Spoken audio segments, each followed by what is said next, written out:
Dans cette vidéo, nous allons explorer l'impact dévastateur de la télévision sur la culture et la communication publique. La société est submergée par les distractions et le divertissement, menant à une érosion de la pensée critique et du discours sérieux. La télévision mainstream a transformé la politique en un simple spectacle. Les campagnes électorales se sont réduites à des concours de popularité où l'apparence et la performance des candidats priment sur le contenu de leurs idées et propositions.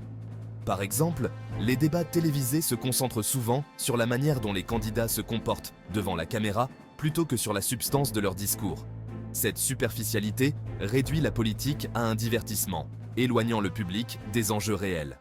Touche pas à mon poste, TPMP, animé par Cyril Hanouna, incarne parfaitement le déclin de la télévision française. Cette émission illustre la transformation de la télévision en un divertissement bas de gamme, où le sensationnalisme et la superficialité dominent. Les discussions y sont souvent superficielles et bruyantes, avec peu de place pour des analyses profondes ou des débats constructifs. Les sujets abordés sont fréquemment triviaux et visent principalement à provoquer ou à choquer, plutôt qu'à informer ou à éduquer. Quelques exemples. L'émission se concentre sur des scandales et des controverses, souvent montées en épingle pour attirer l'attention, au détriment de discussions sérieuses et nuancées.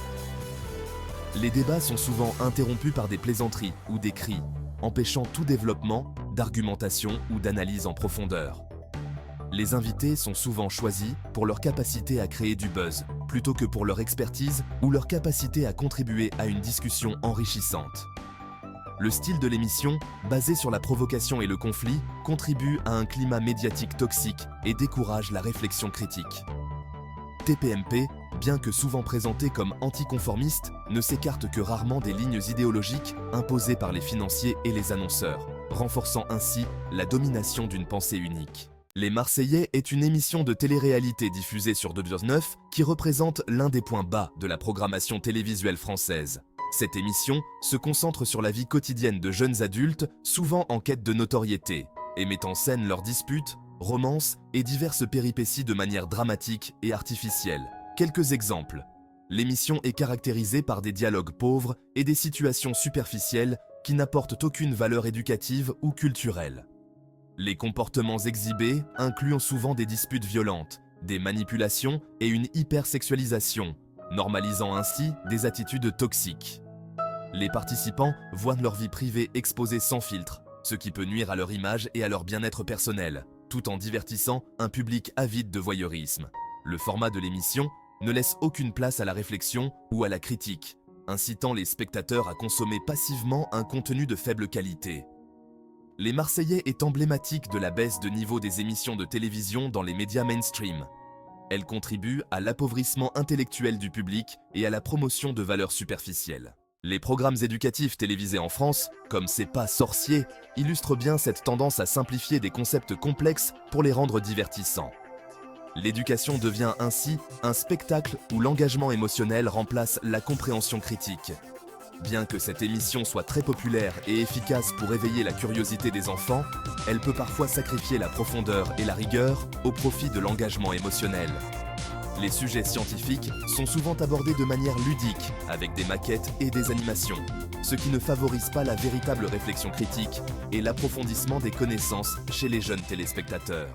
Les nouvelles télévisées privilégient les histoires sensationnelles et visuellement attrayantes, plutôt que des analyses approfondies des événements. Les présentateurs de nouvelles doivent être charismatiques et agréables, souvent au détriment de la substance de l'information. Par exemple, un reportage sur une catastrophe naturelle mettra en avant des images dramatiques et des témoignages émouvants, mais néglige les causes sous-jacentes et les implications à long terme. Aucune analyse n'est fournie et le spectateur est bêtement abruti par des images sensationnelles. Orwell, dans 1984, envisage un avenir où la vérité est supprimée par une répression brutale, ce qui est déjà le cas en France, une démocratie en perdition. Huxley, dans Le meilleur des mondes, imagine une société où les gens sont passivement manipulés par le plaisir et le divertissement. Notre société ressemble aux deux visions, où nous sommes distraits par une avalanche de trivialités, rendant la vérité et la réflexion critique obsolètes et interdites. Conclusion. Les journalistes ne posent plus les bonnes questions ou ne sont plus libres de les poser. Ils suivent une ligne idéologique qui leur est imposée, depuis que ces médias dépendent totalement du gouvernement et de leurs financiers ultra riches qui utilisent ce canal pour manipuler le peuple. Une société où le divertissement prime sur l'information et le savoir menace ainsi la démocratie et la pensée critique. Les médias mainstream ne font que favoriser la bêtise de l'humanité en offrant un contenu de plus en plus pauvre et superficiel. Les journalistes d'aujourd'hui semblent bien loin de ce que nous avons connu il y a encore 20 ou 30 ans.